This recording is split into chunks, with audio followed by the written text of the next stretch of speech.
এক্সেলে আপনি যদি এরকম একটা সার্চ বক্স বানাতে পারেন তাহলে আপনার আর হাজার হাজার টাকা খরচ করে সফটওয়্যার বিল্ড করতে হবে না। আপনি জাস্ট এখানে সার্চ করে দেখেন এক্সেলে। আমি সার্চ করতেছি, অটোমেটিক্যালি কিন্তু চলে আসতেছে। তো এই সফটওয়্যারটা আমি কিভাবে বিল্ড করলাম এক্সেলের ভিতরে, প্রথমে আমি নতুন একটা শিটে চলে আসলাম। এখানে আমার একটা সার্চ বক্সের শিট থাকবে এন্ড একটার ভিতরে ইনফরমেশন থাকবে, যেটার ভিতরে সব ইনফরমেশন বা সব ডেটাগুলো আমি রেখে দিব। এরপর আমি সার্চ বক্সে চলে আসবো, সিম্পলি আমি ডেভেলপার ট্যাবে চলে যাব এন্ড এখান থেকে ডিজাইন মোডটা অন করে ইনসার্টে চলে যাব এন্ড এখান থেকে আমরা টেক্সট বক্স নিয়ে নিব। এখান থেকে এটা টেক্সট বক্স নিয়ে এন্ড এখানে আমরা সিম্পলি ড্র করে দিব। ড্র করার পর এটার উপর রাইট ক্লিক করব এন্ড প্রপার্টিজে চলে যাব। এরপর এখানে লিঙ্কড সেলে চলে আসবো। লিঙ্কড সেলের ভিতরে আমরা E3 সেল টাইপ করব। E3 সেল কেন টাইপ করলাম, এখানে যেহেতু আমাদের সার্চ বক্সের নিচেই আছে E3 সেল, যে কারণে আমরা E3 সেলটা টাইপ করলাম।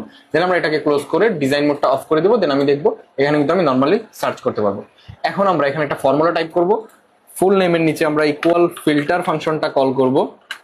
এরপর আমরা অ্যারে সিলেক্ট করব। অ্যারে সিলেক্ট করবো আমরা ইনফরমেশন শিটের ভিতরে চলে যাব এন্ড ইনফরমেশন শিটের ভিতরে সম্পূর্ণ ডেটাটা সিলেক্ট করে দিব। এটাই আমাদের অ্যারে। দেন আমাদের সিলেক্ট করতে হবে কমা দিয়ে আরো একটা ফর্মুলা কল করব, লেফট ফর্মুলাটা কল করব। এরপর আমরা প্রথম যেই কলামটা আছে সেই কলামটাকে সম্পূর্ণ সিলেক্ট করে দিব।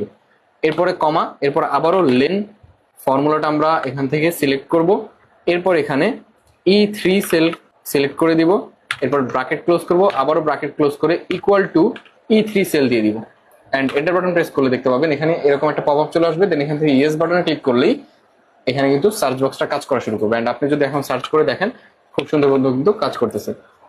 তো এরকম ট্রিক তো আমরা আমাদের ডেলি ভিডিওতে দিতেই থাকবো। তো আপনি যদি মাইক্রোসফট এক্সেল এক্সপার্ট হতে চান অথবা আমাদের কোর্স সম্পর্কে জানতে চান বা আপনি যদি দেশের বাইরে থেকে আমাদের সাথে 1-to-1 সেশনে জয়েন করতে চান তাহলে এখনই আমাদের স্ক্রিনে দেওয়া হোয়াটসঅ্যাপ নাম্বারে যোগাযোগ করতে পারেন অথবা আমাদের ওয়েবসাইট ভিজিট করতে পারেন sscomputertrainingcenter.com।